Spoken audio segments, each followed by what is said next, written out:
So this is our first attempt at a food forest. We've planted over 30 trees, shrubs from the goji berry. Each tree is planted by one of our volunteers who first does some research on the tree to understand where best to plant it, how to look after it.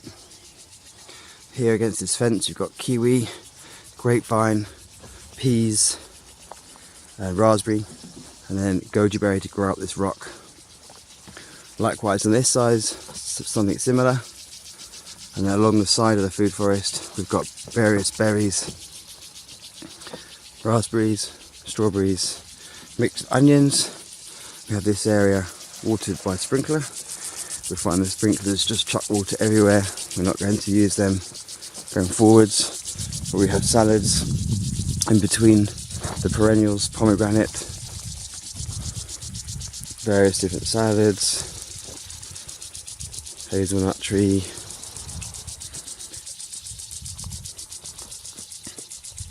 various different trees, for example the pear trees which are already here. At the back we've got gooseberries, blackcurrant, more vines and raspberries. And we've got some baby trees planted, and in between lots of different perennials and annuals. We planted potatoes in this, which you can do at home, and we just keep filling up the soil as the potatoes grow up, and eventually it'll be full of hopefully potatoes. And we've got more potatoes here, almond tree. At the sides we have more vines, grapevines planted, where the leaves are just starting to come out. Madronia, strawberry tree.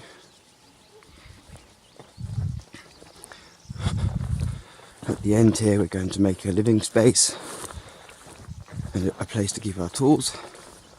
And then we've got apple trees, passion fruit to grow up this fence.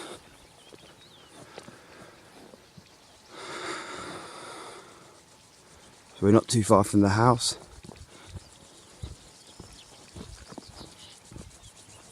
But we can come here easily every day. We walk through here to check everything.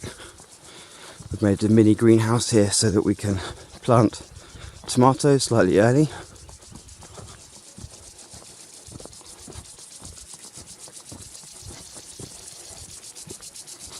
Here's some more potatoes in cages. We've got 3 different types of cages. One where we're filling it with weeds, one with nice soil, and one with sheep shit, to see which one grows best. Got Telia, a tree we use that creates leaves for tea. Here's the greenhouse with tomatoes to keep it warm during the night, although the cold nights appear to have stopped. Now tomatoes are starting to have flowers.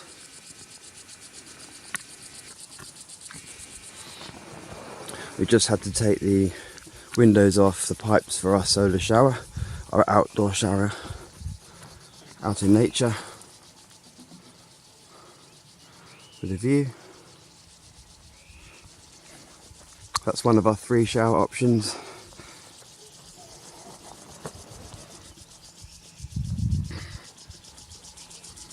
So we're starting to create some food for ourselves, a daily salad, some cabbage, and soon we're going to have a lot more.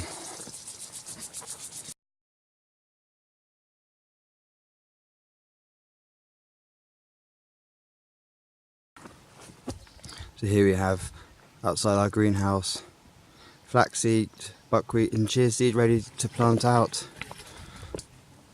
onions, thyme, a variety of vegetables and herbs growing nicely. Just planted a lot out. And here we have salads and cabbages and herbs, tomatoes, salads and onions, lettuces, cabbages, Brussels sprouts, celeries, salads, herbs, fruiting vegetables, leeks. There's our wormery, variety of tomatoes, herbs, eggplant, more fruiting vegetables, chives, cumin, anise, peppers. Basically planted anything we can get hold of, really. We had this greenhouse because we were having cold nights. It's made from an old pig house. Half's where the chickens sleep and the ducks, and the other half's the greenhouse. Next month we're making a much larger greenhouse near the food forest. By the side of our house, which was once full of tall weeds, we've now got a vegetable garden we planted in November. Along the fence we've got peas. We just planted sunflower and nasturtium seeds to go in between them. And then inside we've really worked the earth to create terraces and swales. So we've got a flood-based system with a variety of vegetables.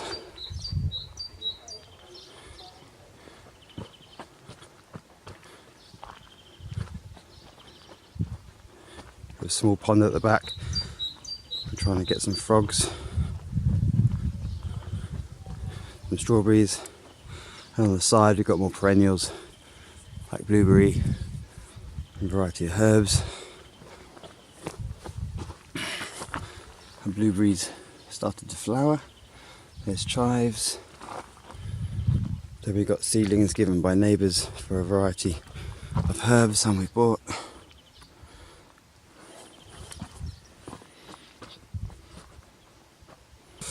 In the food forest we have about 15 trees planted on the right side of the path and about 15 trees planted on the left side of the path. On the trees on the left side of the path we've put various companion plants in the guilds of each tree, but we've also planted a tomato. So the idea is a tomato grows, it requires quite a lot of water, and if it starts to wilt, we know that the tree is going to wilt soon and we need to plant the tree. We've also planted some perennial spinaches and herbs next to each of the plant to help support. But what we're finding at the moment, we haven't got enough seedlings ready to completely complete our guilds. And on the right side of the path we planted pumpkin next to each tree to give us that indication if we need to plant any more, if we need to add any water. There's our mini tree nursery outside with oaks, chestnuts, ash, almond, just a variety of trees. It was much bigger but the mouse ate them. Where we have planted thousands of seeds directly into the ground, many of them coming up. We plan to make a much larger tree nursery to extend our carbon offsetting program next year.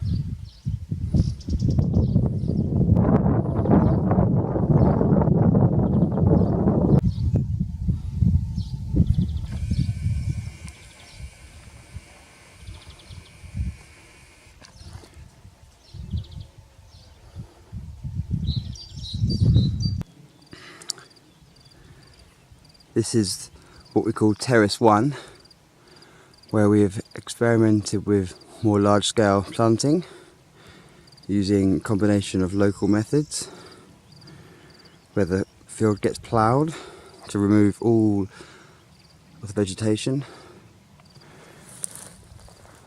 We've planted some trees.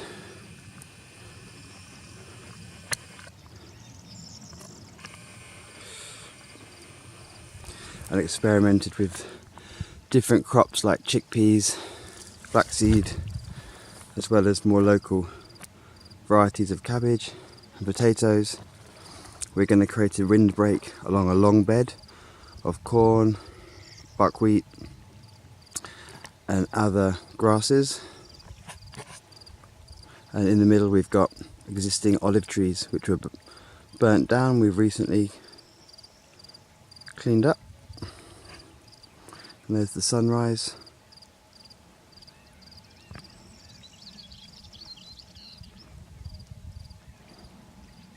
So we're planting corn as a windbreak, and behind that a variety of vegetables in amongst the olive trees.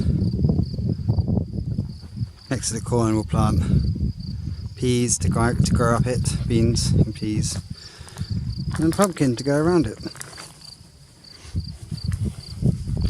And there we have a variety of all the different types of salads, potatoes, tomatoes, what's going to be our food forest. So here's a potato bed we planted. We planted the potatoes in the ditch, and then we've covered the potatoes with manure from our local sheep.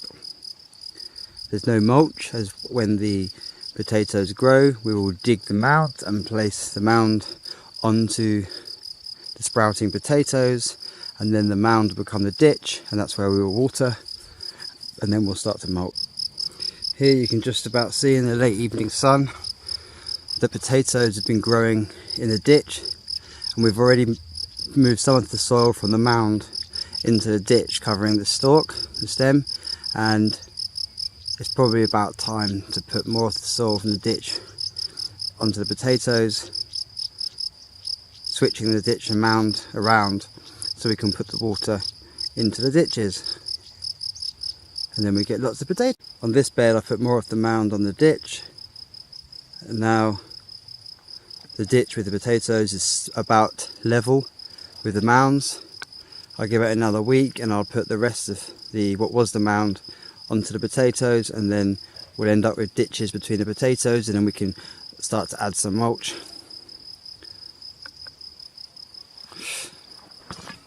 We officially have an overgrowing greenhouse with an abundance of herbs,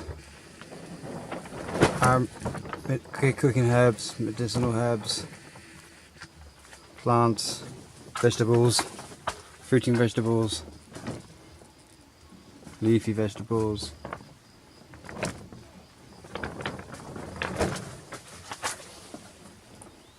We've just been planting out into our gardens every day, but then more seeds grow. Not a bad problem to have, really. This guy's getting a head start.